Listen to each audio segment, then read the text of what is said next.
Bismillahirrahmanirrahim. Assalamu alaikum students. My name is Abdurrahman and I'm teaching you biology. Students, in this session we are going to continue about the sexual reproduction in animals. के animals के अंदर asexual mode of reproduction के अलावा जो advanced feature एक नज़र आया है that had led to biodiversity and variety in animals. इसके अंदर कौन कौन से topics हमने शामिल करने हैं इनकी details board पे देखते हैं. जी students, in this session we are going to discuss about the sexual reproduction in animals. अब जब हम इंसान को देखते हैं तो हमें पता चलता है we are at the highest level of organisation as well as complexity. तो अल्लाह ताला ने हमारे अंदर सेक्सुअल रिप्रोडक्शन की एबिलिटी प्रोवाइड कर दी हुई है.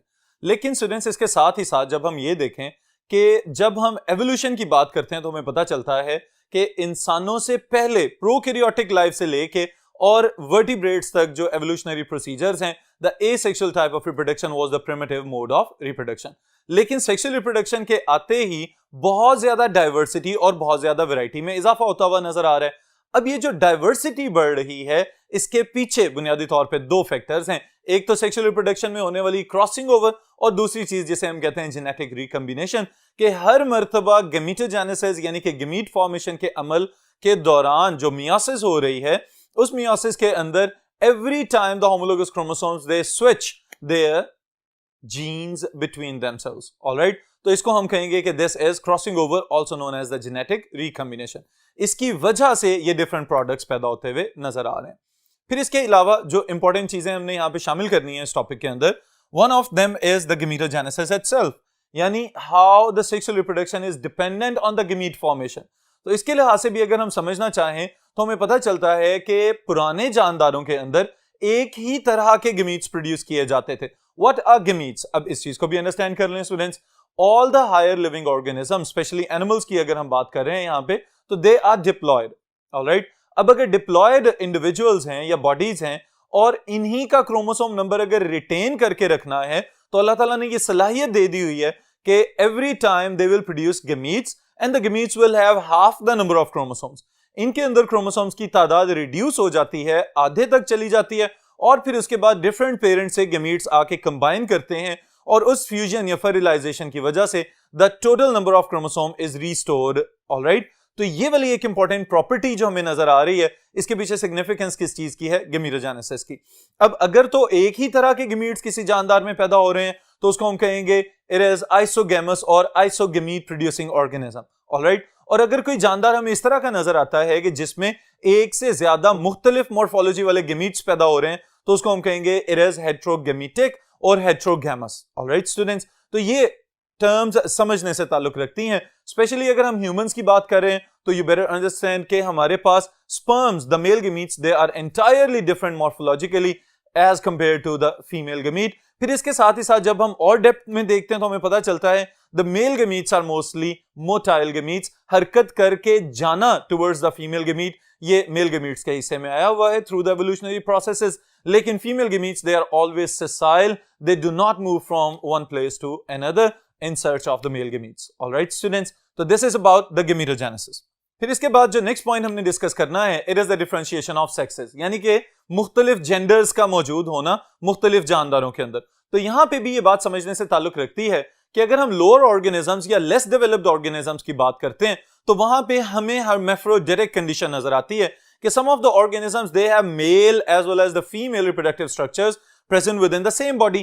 एक ही बॉडी के अंदर मेल टेस्टिस भी नजर आते हैं और फीमेल ओवरीज भी नजर आती हैं. तो इस तरह की बॉडी को हम कहेंगे इट इज hermaphrodite. ऑलराइट, और इन्हीं hermaphrodites को हम क्या कहते हैं? बाइसेक्सुअल. तो बाइसेक्सुअल ऑर्गेनिजम्स कौन हैं कि जिसमें एक ही बॉडी के अंदर डिफरेंट टाइप के रिप्रोडक्टिव स्ट्रक्चर्स मौजूद होंगे. While on the other side जो यूनिसेक्सुअल लिविंग ऑर्गेनिजम्स हैं इनके अंदर हमें पता चलता है the male bodies as well as the female bodies are entirely separate and different from one another. और फिर उसी के लिहाज से हम ये भी अंदाजा लगा सकते हैं गमीटोजेनेसिस के जो पोजीशंस हैं यानी कि रिप्रोडक्टिव स्ट्रक्चर्स हैं they are also present in different bodies. तो these types of organisms are known as unisexual. All right, so humans को हम किस ग्रुप में शामिल कर सकते हैं इसका अंदाजा अब आप लगा सकते हैं. All right students, फिर उसके साथ ही साथ जो नेक्स्ट हम प्रोसीजर यहां पे शामिल करने जा रहे हैं it is one of the most significant evolutionary process in the sexual reproduction and it is fertilisation. जी स्टूडेंट्स, फर्टिलाइजेशन का नाम आते ही फौरी तौर पे आपके जहन में एक बात आ जानी चाहिए कि it involves the fusion of gametes.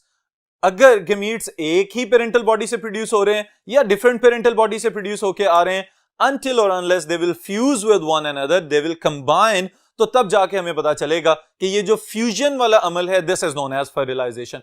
और फर्टिलाइजेशन की सिग्निफिकेंस क्या है, अभी मैंने आपको बताया था कि if the organisms are diploid, they will produce haploid gametes, and when the haploid gametes will combine with one another, the process is fertilization, and the main significant point is the restoration of the total number of chromosomes as it was present in the parents. All right, students, तो ये बुनियादी तौर पे अहमियत है fertilisation की।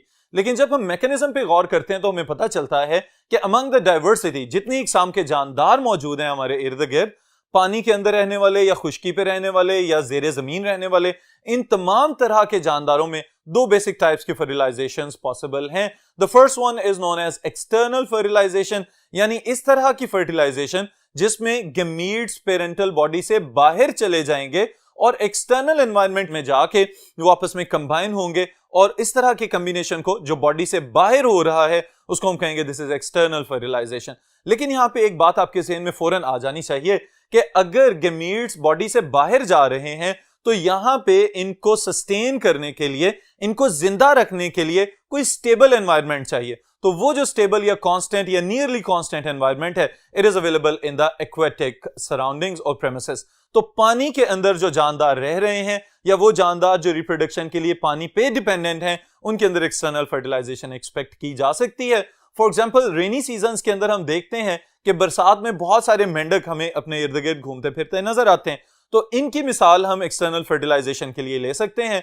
The females they lay eggs in water, पानी के अंदर एग्स उसी तरह से प्रोड्यूस कर देते हैं क्योंकि शेल्ड एग्स नहीं है ये, तो उन एग्स को फर्टिलाइज करने के लिए the mails they just shade there gametes inside the water, पानी के अंदर उसी तरह से स्पर्म्स फैला देते हैं और फिर रेंडमली जो मेल गमीट फीमेल गमीट के साथ जाके कंबाइन कर जाए, it results in the further development of the offspring, जिसको हम कहते हैं मेटामॉर्फोसिस, कि पहले वही जो एक जाइगोट बना फिर वो अल्टीमेटली टेडपोल और then it will grow up into an adult frog. तो these frogs or the amphibians, they are the products of external fertilization। मछलियों में भी हमें यही तरह की फर्टिलाइजेशन नजर आ सकती है। देन स्टूडेंट्स, उसके बाद अगर हम नेक्स्ट टाइप की बात करें तो it is internal fertilisation. Internal fertilisation बुनियादी तौर पे एक मॉडिफिकेशन है when the organisms they move from aquatic to the terrestrial organism, terrestrial environment। जब खुश्की वाले एनवायरनमेंट की तरफ आए हैं तो पता चला है कि यहां पे गमीट्स को सिक्योर और सेफ रखना भी जरूरी है ताकि सक्सेसफुल फर्टिलाइजेशन हो सके।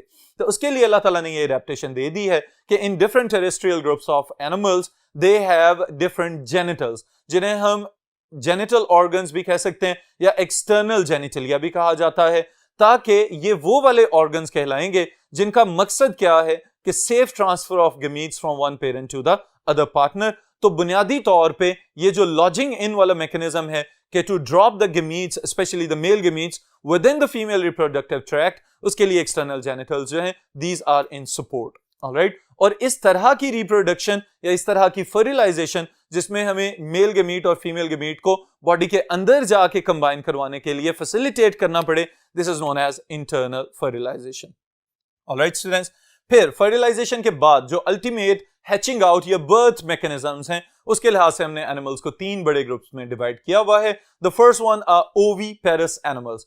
अब ओवी की टर्म आते ही आपके ज़हन में फौरी तौर पे आ जाना चाहिए कि बुनियादी तौर पे ये वो एनिमल्स कहलाएंगे कि जो अंडे देते हैं और फिर उसके बाद इन अंडों को इंक्यूबेट किया जाता है एक स्पेसिफिक ड्यूरेशन के लिए, और फिर कहीं जाके इन शेल्स में से बेबीज या इनके चिक्स वगैरह हैच आउट होते हुए नजर आते हैं। स्पेशली रेप्टाइल्स और बर्ड्स के अंदर ये वाला फीचर हमें नजर आता है कि इनके अंदर एमनियोटिक एग्स वगैरह मौजूद हैं और शेल्ड एग्स मौजूद हैं, और जब इनका एक स्पेसिफिक दौरानिया गुजर जाए उसके बाद इन अंडों में से इनके बच्चे निकल जाते हैं। These animals are known as oviparous animals. Alright students, the next group is viviparous. अब विविपेरस का लफ्जी मतलब ये है कि जिंदा की पैदाइश। ऑलराइट, तो जिंदा को किस तरह से पैदा किया जा सकता है, उसके लिए बेहतरीन मिसाल है mammals themselves। These are the animals in which the developing embryo it develops inside the bodies of the mothers, mostly females की बात हो रही है।